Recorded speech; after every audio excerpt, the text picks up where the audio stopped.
কথা আছে একসঙ্গে বলে দেব। পাকিস্তান মুর্দাবাদ। আজকে সিঙ্গুর সাফল্যের জন্য যে পদযাত্রা কি বলবেন? আপনি ভাই তমলুকের ছেলে, তমলুকে ইন্ডিয়ান আর্মিকে প্রণাম করা হবে না, ইন্ডিয়ান আর্মি জিন্দাবাদ বলা হবে না, হিন্দুস্তান জিন্দাবাদ বলা হবে না, পাকিস্তানের ধ্বংস চাওয়া হবে না। এটা হতে পারে? হতে পারে না। কারণ আমরা তো 47-এ স্বাধীনতা পাইনি। সতীশবাবু, অজয়বাবু, সুশীলবাবু তো আমাদের 42-এর 17ই ডিসেম্বর স্বাধীনতা দিয়েছিলেন। সেই কারণে আজকের এই ওটা ভারতবর্ষেই চলছে। তমলুকে আমরা একটু কয়েকদিন পরে করেছি সংগঠিতভাবে, এবং এটা এরপরে বিধানসভা স্তরে, ব্লক স্তরে এবং আলটিমেটলি অঞ্চল স্তরে। ওটা ভারতে 15,000 হচ্ছে, পশ্চিমবঙ্গেও আমরা টার্গেট নিয়েছি অন্তত 2,000 যাতে হয়।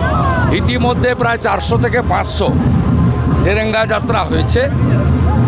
এরপরে আমাদের তমলুকের 7টি বিধানসভা যে আছে এই সাংগঠনিক জেলায় বা আমাদের এই সাব ডিভিশন জেলায় তমলুক হলদিয়া মিলে, এখানে তেরঙ্গা পতাকা নিয়ে হবে।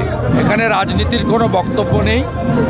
আমরা শুধু মোদিজির কাছে একটা আপিলই করব, আপনি 370 বাতিল করেছেন, ট্রিপল তালাক খতম করেছেন, ওয়াকফ অ্যামেন্ডমেন্ট বিল এনেছেন, তো দেশে বসে যারা পাকিস্তানকে সাপোর্ট করছে, সোশ্যাল মিডিয়ায় হতে পারে, প্রিন্ট মিডিয়ায় হতে পারে, ইলেকট্রনিক্স মিডিয়ায় হতে পারে, বক্তব্যে হতে পারে, এই লোকগুলোর বিরুদ্ধে একেবারে কঠিনতম আইন আপনি আনুন, যাতে এই লোকগুলোকে আমাদের চাপে, জনগণের চাপে অনেক জায়গায় ধরছে পুলিশ, পরের দিন বেল পেয়ে যাচ্ছে। আমরা চাই এরা 12-14 বছর জেলে থাক, নইলে ফাঁসিতে ঝুলানো। দেশে খাবো, দেশে ঘুমাবো, দেশে রোজগার করব, পরিবার লালন পালন করব, আর দেশের যখন সেনারা যুদ্ধ করবে তখন দেশের বিরুদ্ধে মন্তব্য করব পাকিস্তানের পক্ষে। বাংলাদেশ থেকে আসা সোশ্যাল মিডিয়া পোস্টকে শেয়ার করব। এই জিনিস চলতে পারে না। আমাদের দেশের বিএনএসএ আইন আছে, কিন্তু সেই আইন যথাযথ নয় বলে আমি মনে করি। আরও কঠোর এবং কঠিন আইন আনা উচিত এবং এদের শাস্তি মৃত্যুদণ্ড হওয়া উচিত।